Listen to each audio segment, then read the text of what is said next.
Well, it's a busy time of year for Washington State Ferries. Agency is in its high season from June into September, but with the World Cup in Seattle, the ferry system is really ramping up when it comes to ridership. We're pleased to welcome Washington State Ferries brand and digital content manager Justin Fujioka to the Washington News Wrap show. Justin, thank you for joining us.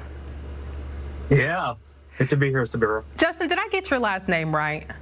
Yes, that's correct. Okay, good. That's important to me. Well, first, give us a sense of how things are looking for this summer season. We know that June is always a busy time. Are you seeing a surge in ridership from the 2026 FIFA World Cup? Yeah, so far we're on track this month to be our busiest since pretty much pre-pandemic in 2019. On Monday, the first match day, as you know, we had 57,000 riders in one day system-wide, and that's actually about 8,000 more than the previous Monday. But it's also kind of similar to what we saw on the same Monday of last year. So while we did see a bump for World Cup, it probably was also just our normal increase as summer approaches. People want to go out and ride our ferries in the nice weather. But what we found was interesting was that most of the increase came from walk-on passengers, while vehicle numbers remained about the same or actually went down on our two downtown Seattle routes. That's Bainbridge and Bremerton. And that's exactly what we encouraged on match day. So maybe people got the message to avoid driving into downtown Seattle on Monday. Well, what are some of the challenges the ferry system encounters with this surge and, like you just mentioned, walk-on ridership and just ridership in general?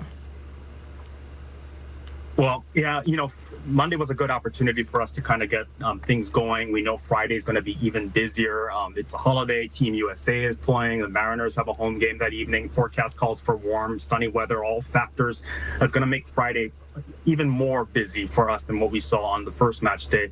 And we've been preparing for really months, if not years, for these higher volumes that are expected for this worldwide international event. And because of World Cup, we plan to have some spare vessels available with crews on standby to fill in if an operating ferry has an unexpected mechanical issue that can't be fixed quickly.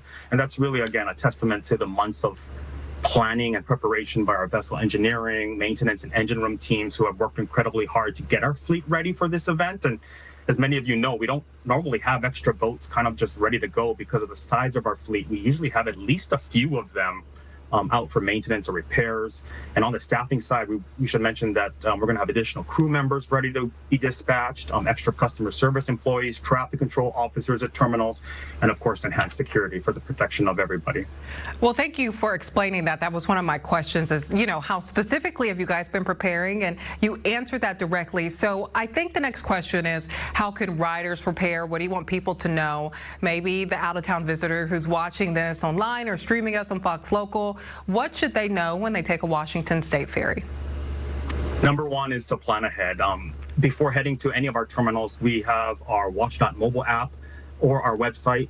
You can find everything there, our sailing schedules, real-time terminal conditions, rider alert, our vessel locations, and our vehicle reservations, which are available for two of our routes, Port Townsend, Coupeville, and Anacortes, San Juan Islands. But really, if it's somebody in the downtown core, heading to the game, we just encourage passengers to purchase your ticket in advance. If you're going to come in from Bainbridge or Bremerton, and then you're going to return and go back to the Kitsap side, we do tend to see some really long lines at the ticket booth after a big sporting match, whether it be Seahawks, Mariners. In this case, we're expecting on Friday with a doubleheader in the Stadium District. You can buy your tickets in advance, either online or at a kiosk or at the terminal before you head out to the game, and that will save you some time on the back end so that if you see your ferry about to leave, you don't have to stand in line for a ticket. You can just head straight to the turnstiles and get your ferry. And really quick, Friday is a holiday, as you mentioned. Should people be checking those times? Are they changing for Friday? Friday, all of our schedules will remain the same as a normal Friday. Okay, Justin Fujioka, thank you for your time. Yeah, thank you, Sabira. Have a good one.